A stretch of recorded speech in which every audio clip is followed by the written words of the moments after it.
Hey first grade, hope you're having a awesome Monday today and you're ready to get started with some math for this week. So this week in math, we are going to be talking about some word problems and we're going to be doing some subtraction in those word problems. So today we're just going to kind of review the subtraction because the subtraction later on this week gets a little bit more challenging because we're going to have some missing numbers, but you guys are going to be awesome. Okay, so first we're going to do a little number talk. So let's get started here.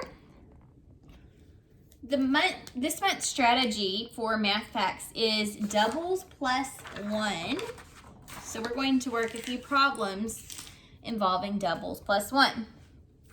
Now, in order to use the double plus 1 strategy, you really need to know your doubles. So let's actually go ahead and map out the doubles together. 0 plus 0 equals 0. 1 plus 1 equals 2. 2 plus 2 equals, that's not an equal sign. 2 plus 2 equals what? 4. If you don't know these, keep working on your doubles because it is really important to get your doubles down. That way you can work on some more math fact strategies. All right, so we have 0 plus 0, 1 plus 2, 2 plus 2. What is 3 plus 3?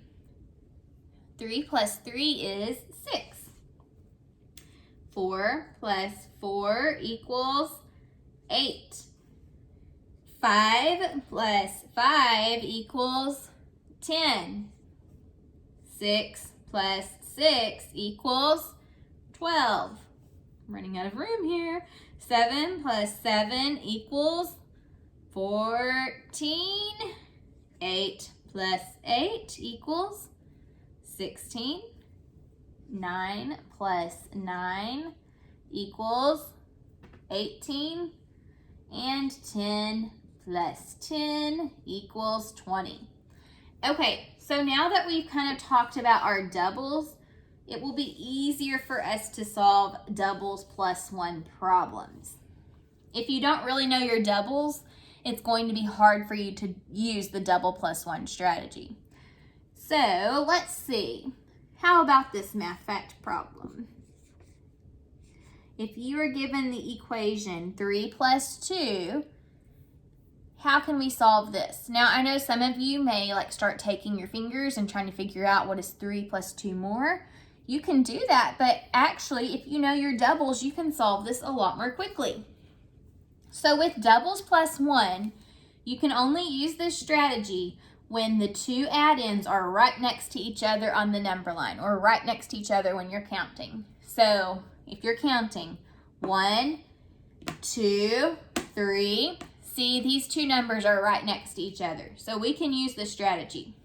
Okay, so with double plus 1, you're going to choose the smallest add-in, which is 2, and double it. So 2 plus 2 equals 4.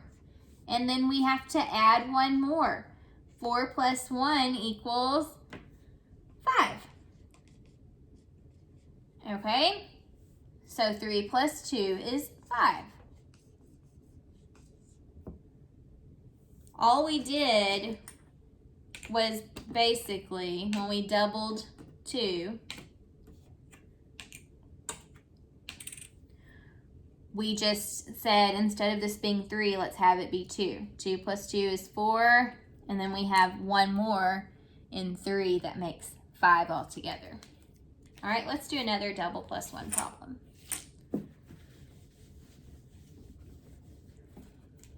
How about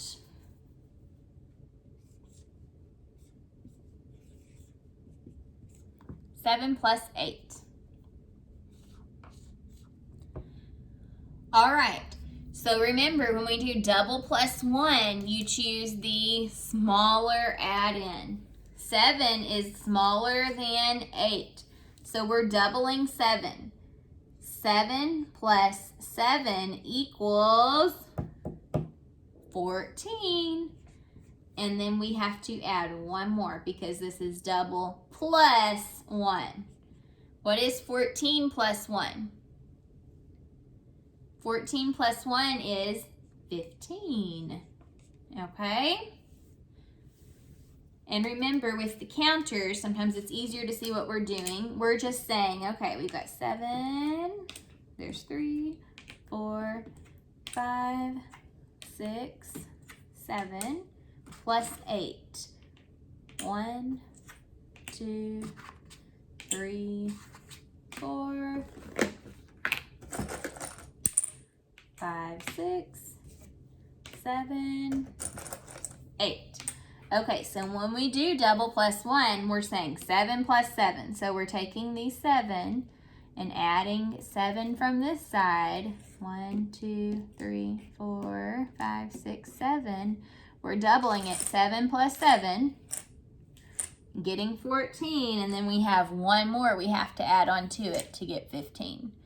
All right, so that's what we're doing, is doubling and adding one more. All right, let me give you one more equation.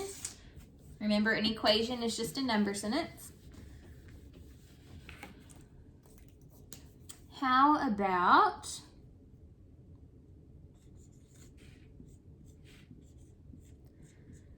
all right, I want you to pause the video for just a second and see if you can solve this one using the double plus 1 strategy.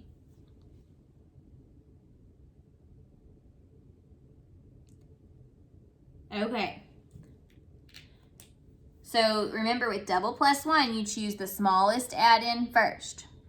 So 4 plus 4 equals, if you don't know, it equals 8.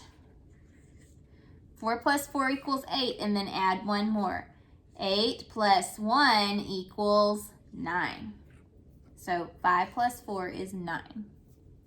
All right, that's just a little bit of the double plus 1 strategy. Now let's move on to working on a little bit of subtraction. So subtraction is when you use your minus sign and you take away. So we're going to just do a few problems together where we could act them out. So let's say I have 6 minus 2. If I was acting them out, I could say I had 6 red counters. Okay, so 6 red counters. I took 2 away. How many are left? 1, 2, 3, 4. So 6 take away 2 is 4. All right, let's try another one. What if I have 8 minus 1? I can say I have 8. We could pretend this time that these are donuts. I have 8 donuts. 1, 2, 3, 4, 5, 6, 7, 8. I have 8 donuts. I eat one of them. How many do I have left? If I eat one, it has to get taken away. How many are left? 1, 2, 3, 4, 5, 6, 7. So 8 minus 1 is 7. All right, let's try another one. Let's move on up to numbers above 10 now. Okay, what if we act this one out? 12 minus 4.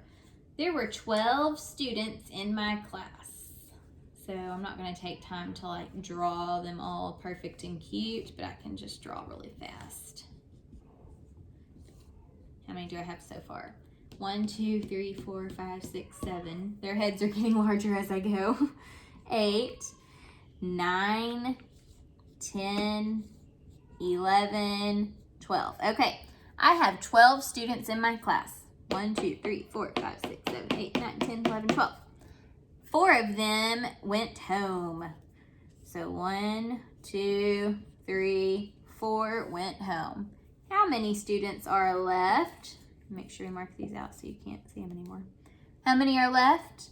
1, 2, 3, 4, 5, 6, 7, 8. So 12 take away 4 is 8. So when you subtract, you are just taking away.